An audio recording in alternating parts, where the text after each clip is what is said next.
आ गया एक नई कहानी लेकर।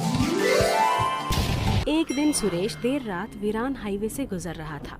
आज उसने ऑफिस में कुछ नहीं खाया था और भूखे पेट ही घर की ओर निकल पड़ा। कुछ घंटे गाड़ी चलाने के बाद उसे जोर की भूख लगने लगी। कुछ और दूर चलने के बाद अब सुरेश की हालत और ज्यादा खराब होने लगी। बहुत तेज भूख के कारण अब तो उसकी आंखें सिर्फ खाना ही तलाश रही थी। अब तो उसे गाड़ी चलाने के लिए ध्यान लगाने में भी मुश्किल होने लगी।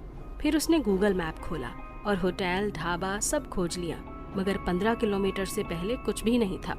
तब उसने फिर से हिम्मत बांधी और गाड़ी को फुल स्पीड में चलाने लगा। कुछ देर बाद कहीं जाकर उसे एक ढाबा दिखाई दिया। ढाबा देखते ही उसकी जान में जान आई।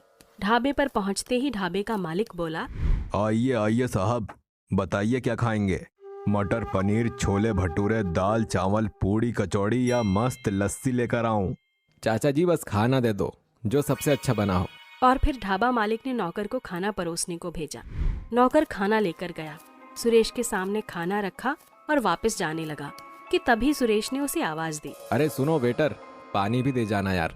नौकर बिना पीछे मुड़े गर्दन पूरी उल्टी घुमाकर कहता है, ठीक है साहब। ये देखते ही सुरेश के तो होश उड़ गए। अब उसने ढाबे पर नजर घुमाई। ढाबा पूरा खाली, महज मालिक और नौकर है वहाँ। टेबल एकदम गंदी, कमरे में भी मकड़ियों के जालों ने कब्जा कर रखा था। सुरेश बहुत डर गया। ये सब ढाबा मालिक देख रहा था। उसने तुरंत सुरेश को समझाया, देखो बेटा, डरो नहीं, ये ढाबा भूतिया नहीं है। ये तो बस रामू है ना, हर बार का यही नाटक होता है इसका। असल में ये योगा बहुत ज्यादा करता है, तो इसकी गर्दन लचीली है। और देखो, आज फिर तुम्हें डरा दिया। इसको निकाल भी नहीं सकते ना, यहाँ वीरान जंगल में कोई आता भी नहीं काम करने। बाकी ये टेबल गंदा है क्योंकि लोग यहाँ ज़्यादा आ नहीं रहे हैं।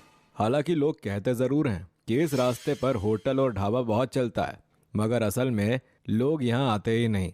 गाड़ियाँ धूल उड़ाते हुए निकल जाती है। ढाबा मालिक की ये बात सुनने के बाद अब जाकर सुरेश की जान में जान आई और वो बिना कुछ बोले खाने पर टूट पड़ा। एक के बाद एक उसने 5 रोटी, दाल चावल, छोले, पनीर और फिर लस्सी सब चट कर दिया। खाना खाते ही सुरेश को नींद आने लगी। इतने में ढाबा मालिक खुद ही बोल उठा, अरे साहब, अभी रुक जाओ, सुबह जाना। रात में इस रास्ते से जाना ठीक नहीं है। ऐसा क्यों? आगे क्या लुटेरे हैं? क्या ये रास्ता सेफ नहीं है? नहीं साहब, आगे उससे भी ज्यादा खतरा है। मैंने कहा था ना कि इस रास्ते पर लोग कम आते हैं। वो इसलिए कम आते हैं क्योंकि ये रास्ता भूतिया है। महज 10% लोग ही यहाँ से बाहर निकल पाते हैं, बाकी बेमौत मारे जाते हैं। आखिर ऐसा भी क्या है इस रास्ते पर? इस रास्ते में आगे 50 किलोमीटर बाद एक बड़ा ढाबा पड़ेगा। वहाँ असल में कोई ढाबा नहीं है, वो बस कुछ भूतों का बनाया हुआ भ्रमजाल है। कहते हैं कि बहुत पहले वहाँ एक ढाबा हुआ करता था। ढाबा मालिक और उसकी पत्नी और उसकी एक जवान बेटी उस ढाबे का संचालन करते थे। तभी एक दिन रात में करीब 2 बजे कुछ लड़के वहाँ आए और उन्होंने खाना मंगाया। जब परोसने पर लड़की आई तो सारे लड़कों की नीयत बिगड़ गई। उन्होंने लड़की के माता पिता को बंधक बना लिया और उस लड़की से बदतमीजी की कोशिश की, मगर लड़की ने टेबल पर रखे चाकू से आत्महत्या कर ली। ये उसके माता पिता नहीं देख सके, उन्होंने भी ढाबे पर ही खुदकुशी कर ली। ये देख वो लड़के तुरंत फरार हो गए। पुलिस को भी कोई सुराग नहीं मिला, तो आत्महत्या बताकर केस बंद कर दिया गया।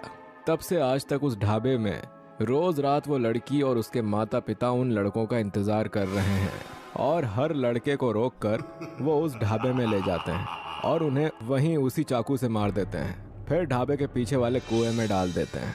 सुरेश को ये सुनते सुनते नींद आ गई। वो टेबल पर ही सो गया। फिर ढाबा मालिक ने एक शॉल निकालकर उसके ऊपर डाला और खुद वहीं बगल में आकर सो गया। सुरेश सीधा सुबह ही उठा, ताज़ा हुआ और नाश्ता किया और अपनी राह पर चल दिया। जाते जाते वो सोच रहा था, मुझे अचानक नींद कैसे आ गई? मैं तो उस ढाबे के मालिक की बात सुन रहा था। इतनी बोरियत तो नहीं थी, कहीं कुछ गड़बड़ है शायद। क्या पता खाने में कुछ मिलाया गया हो। फिर आगे जाकर देखा तो ढाबे तो सच में वीरान पड़े हैं। फिर एक रेलवे क्रॉसिंग आई। एक मालगाड़ी कोयला लेकर जा रही थी, तो क्रॉसिंग बंद थी। सुरेश ने देखा कि वहाँ ट्रैक्टर और ट्रक के पहियों के निशान सड़क के बाहर क्रॉसिंग के अगल बगल थे। ऐसा लग रहा था कि यहाँ रोज ट्रैक्टर और ट्रक बाहर आकर खड़े रहते हों और वहाँ की जमीन एकदम काली थी। उसे लगा कि जैसे कोयला यहीं से लादा और उतारा जाता हो। अब उसके दिमाग में सवालों का तूफान आ रहा था और उसका दिमाग भी आखिरकार पत्रकार वाला था। उसने इसका सच जानने की ठान ली। फिर अगली रात वो उसी रास्ते से वापस आने लगा। वापसी में जब उसी तरह का एक ढाबा उस तरफ था जो क्रॉसिंग के लगभग 40-45 किलोमीटर दूर था, सुरेश वहाँ गया और बिना कुछ खाए पिए महज रास्ता पूछकर निकलने लगा। तो ढाबे के मालिक ने भी वही कहानी सुनाई और सुरेश को रोकने की कोशिश की। बेटा, बड़ों की बात मानो, ये रास्ता दिन में जाने के लायक नहीं है। आगे कुछ भूतिया ढाबे हैं जो जबरदस्ती तुम्हें खींच ले जाएंगे और फिर कभी वापस नहीं आओगे तुम। चाचा जी, मैं नहीं रोक सकता। मेरी माँ की तबीयत ठीक नहीं है और माँ के लिए तो मैं सबको भूत बना सकता हूँ और जरूरत पड़ने पर भूत से लड़ भी सकता हूँ। इतना कहकर सुरेश अपनी कार से आगे निकल गया। महज 10 किलोमीटर ही चला होगा कि रास्ते में खून के निशान मिलने लगे, जिसमें एक पैर आगे की तरफ जाता है और एक उल्टा था। ये देखकर सुरेश जरा सहम गया और फिर गाड़ी की गति और बढ़ा दी। कुछ दूर बाद निशान खत्म हुआ, मगर यहाँ से खंबे पर लगी बत्तियां जलने बुझने लगी और फिर बुझ ही गई। अब गाड़ी की गति और धीमी करनी पड़ी। अचानक अंधेरे में उसके सामने बैरिकेड आ गया, जिसपे खून से लिखा था, आगे सड़क पर काम चल रहा है, कृपया यहाँ से मार्ग बदलें। और थोड़ी आगे कुछ अजीब से दिखने वाले लोग हवा में उड़ रहे थे। उनके हाथों में हल और सड़क बनाने में इस्तेमाल होने वाले औजार थे। ये देखकर तो सुरेश को लगा कि शायद उसे ढाबा मालिक की बात मान लेनी चाहिए थी। उसने तुरंत गाड़ी रिवर्स की, मगर अब उसे ऐसा लग रहा था कि किसी ने उसकी गाड़ी को पीछे से पकड़ लिया हो। उसने और तेजी से चलाना शुरू किया। 1-2 किलोमीटर बाद उसने एक ढाबा देखा बगल में। काफी चहल पहल थी वहाँ, बहुत सारे लोग थे। ऐसा लग नहीं रहा था कि ये ढाबा भूतिया होगा। वो वहाँ ढाबे में गया और उसके जाते ही तुरंत ही दरवाजा अपने आप बंद हो गया और फिर बत्ती गई। किसी ने फोन टॉर्च ऑन किया और फिर सुरेश ने जो देखा वो हैरान करने वाला था। सुरेश ने देखा कि कमरे में बहुत सारे लोग उड़ रहे हैं। उसके केंद्र में एक लड़की और उसके माता पिता हैं और आसपास कुछ लड़के हैं जिनको वो लड़की चाकू मार रही है। मगर ये देखकर न जाने सुरेश डरा क्यों नहीं। उसने मोबाइल में सब रिकॉर्ड करना चाहा, मगर पीछे से उसके सिर में किसी ने तेजी से मार दिया। वो बेहोश होने लगा, मगर उससे पहले उसने मोबाइल में एक बटन दबा दिया और फिर बेहोश हो गया। आधे घंटे के अंदर वहाँ पुलिस की बड़ी बड़ी गाड़ियाँ आ गई। उन्होंने तुरंत सुरेश को उठाया और एम्बुलेंस से हॉस्पिटल में भेज दिया और वहाँ अपने टॉर्च लाइट से लोगों की खोज करने लगी। ऊपर लोग अब भी उड़ रहे थे और उनमें टॉर्च की रोशनी आर पार हो रही थी। इतनी देर में किसी पुलिस वाले को कमरे का लाइट बटन मिल गया। उसने तुरंत बत्तियां जला दी। सारे भूत गायब। कमरे के मध्य एक 3D प्रोजेक्टर पड़ा था। पुलिस ऑफिसर ने तुरंत सब सील कर लिया और कमरे में खोजबीन करने पर ढाबा मालिक और उसके नौकर पकड़े गए।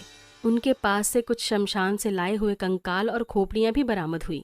पुलिस ने सभी को गिरफ्तार कर लिया।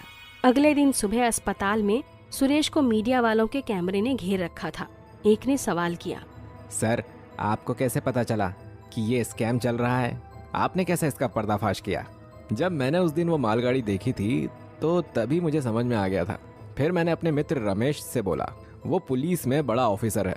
तब हमने मिलकर एक योजना बनाई जिसमें एक तरफ से वो अपनी टीम लेकर आ रहा था और दूसरी तरफ से मैं अपने मोबाइल का लोकेशन ऑन किए हुए था। मैं जहाँ जहाँ जा रहा था सब कंट्रोल रूम से मॉनिटर किया जा रहा था। उधर से कोयला चोरी करते हुए ये लोग रंगे हाथ पकड़े गए हैं और ये लोग इतने चालाक हैं कि लोगों को पहले ही खाने में नींद की दवाई दे देते हैं और अगर कोई आगे चला जाए तो उस ढाबे पर प्रोजेक्टर लगाकर लोगों को डराते थे, जिससे कोई बच नहीं पाता था। सुरेश की इस बहादुरी के लिए सरकार उसे 1 लाख का इनाम देती है। ओह, मैं तो बताना भूल ही गया।